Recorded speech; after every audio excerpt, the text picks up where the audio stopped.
So using tape on cymbals has been a common method to change the tone of the cymbals for a very long time. But do the same effects apply to low volume cymbals? And will it also help reduce the volume even more if those low volume cymbals you've just bought are still louder than you were hoping? Well, let's find out.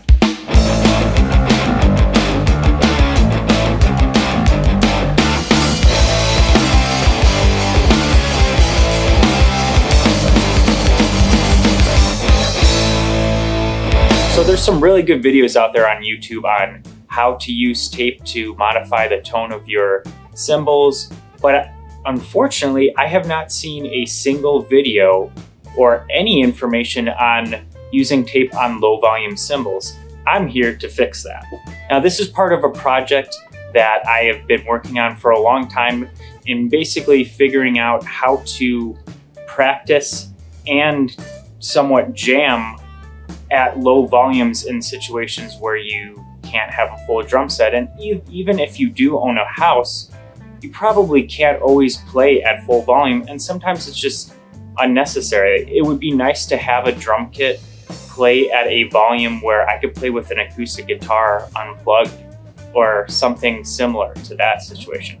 If you want to learn more about my low volume setup, go ahead and subscribe because I plan to do more videos on my setup because it has changed a lot. One of the updates that I have purchased a different set of low volume cymbals. These are an HCS series cymbals.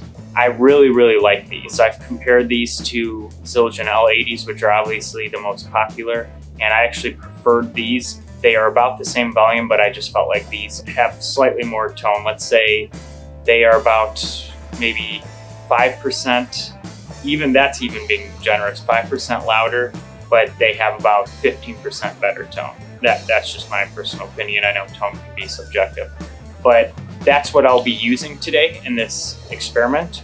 So about taping cymbals in general, well, the best option is to use what's called gaffing tape. Now, this is a popular type of tape in production because it does not leave residue, so you can tape down cables and stuff on different surfaces and not worry about leaving residue, which is also beneficial for taping cymbals because I'm sure you don't want to have sticky residue on your cymbals if you decide to remove the tape or place it in a different area or whatever. So that's reason number one. The other reason you want to use gaff tape is because it's a thicker, more fabric-y type of tape that is going to have more sound deadening effect than if you were to use duct tape, which obviously has a ton of residue as well, or even electrical tape that doesn't have residue, but it also doesn't have very much absorbing properties. So gaff tape is the ideal tape to use on your cymbals.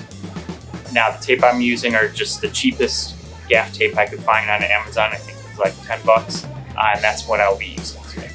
Now for the amount of tape to use. Even with regular cymbals, you can easily go too far with tape. 1 or 2 strips will get you where you need to go. Now with low volume cymbals, that is even more extreme from what I've noticed, where even a small piece of tape, 1 piece of tape, I notice a difference. So you want to be even more subtle, and that's why in this experiment I'm only using probably 1 inch by 2 inch strips, and I'm only using up to 4 because I feel like after 4, and you'll hear it's already so dead that why would you need to go any further? I wouldn't even use 4, to be honest. We'll be hearing what the cymbal sounds like with 0, of course, and then 1 piece of tape, 2 pieces of tape, 3 pieces of tape, then 4 pieces of tape, all the same exact size gaff tape. Now the third part here is the placement of the tape, because even the same type of tape and the same size tape can be used in different spots of your cymbal to affect the sound. In this experiment, we're hearing 3 different locations on the cymbal: the edge of the cymbal, the center of the cymbal, I believe that's called the bow, and then the bell of the cymbal. We will hear the tape placed 1, 2, 3, and 4 on each, the edge, bow, and bell. So 4 different pieces of tape in 3 different locations. That should give you a wide range of possibilities and give you a good idea of what you can accomplish with using tape. One last thing to note is the microphone used for all of these recordings is the Avantone CK1 condenser microphone set to the super cardioid setting, and it's placed about maybe 3 feet above each cymbal.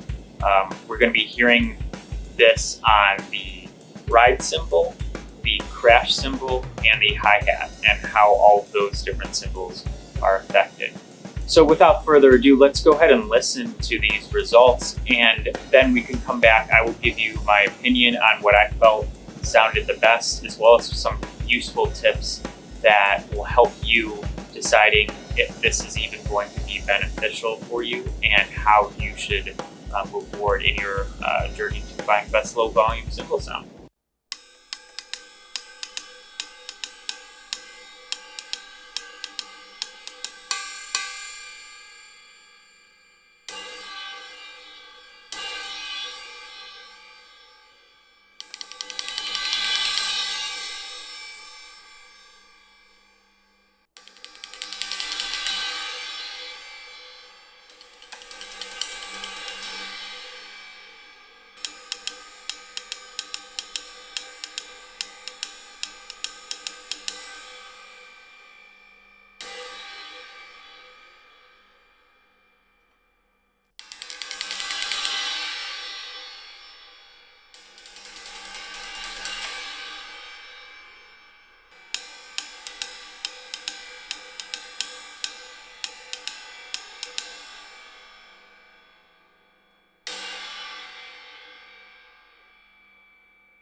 So there you have it, some pretty dramatic results in this test. So one of the main things I've learned from this test that I think is going to be very helpful to some of you.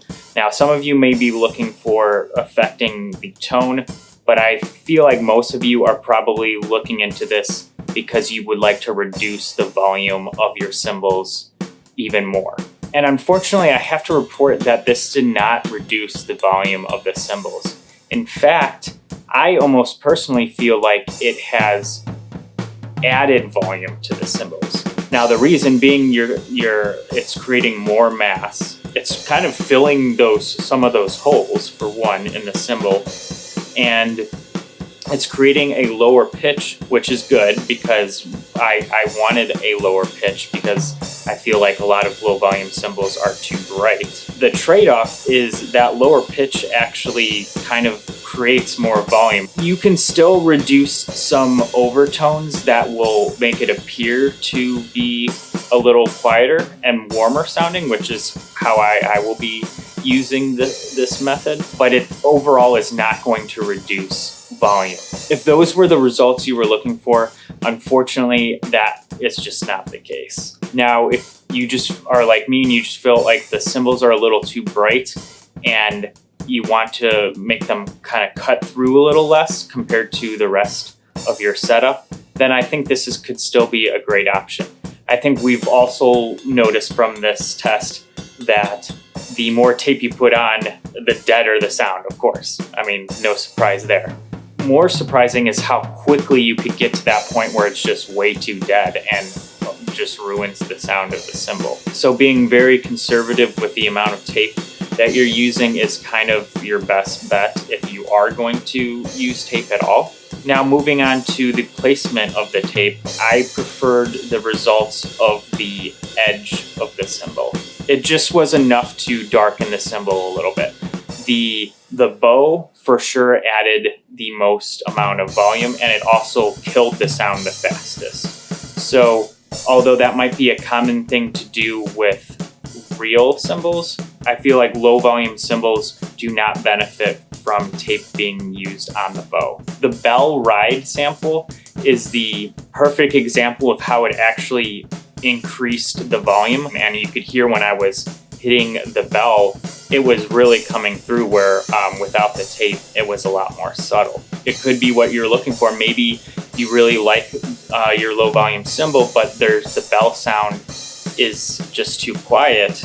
Well, put a piece of tape underneath there and see if that will bring out that bell sound. Now for the hi-hat, that was kind of the same situation. It felt like the edge sounded the best. The bell on the hi-hat almost did the least amount. Tape on the bow made it louder. The crash cymbal was the fastest to die. The more tape you put on, like it was really quick to kill the sound and make it sound too dry. So to conclude with how I have mine set up, and this might vary, I actually did no tape on the crash because I felt like it was already a little darker sounding than the other two cymbals and I wanted it to all match. So what I did was I only put tape on the ride and hi-hat to kind of match the darkness of the crash. So on my final setup here is one piece of tape on the edge of the ride and one piece of tape on the edge of the hi-hat and zero tape on the crash. And to me, that has balanced out the setup and it has gotten rid of some of the overtones, not really reduced the volume, but now I'm just satisfied with how they all sound and they feel like they match better together. But hopefully this video gave you the tools you need to decide if tape is the right way to modify your low volume cymbals. A video I plan to do very soon is options for reducing the volume of your snare drum, and I plan to release that video in the near future. If that's something that appeals to you, please subscribe as well, and I hope to see you in the next one.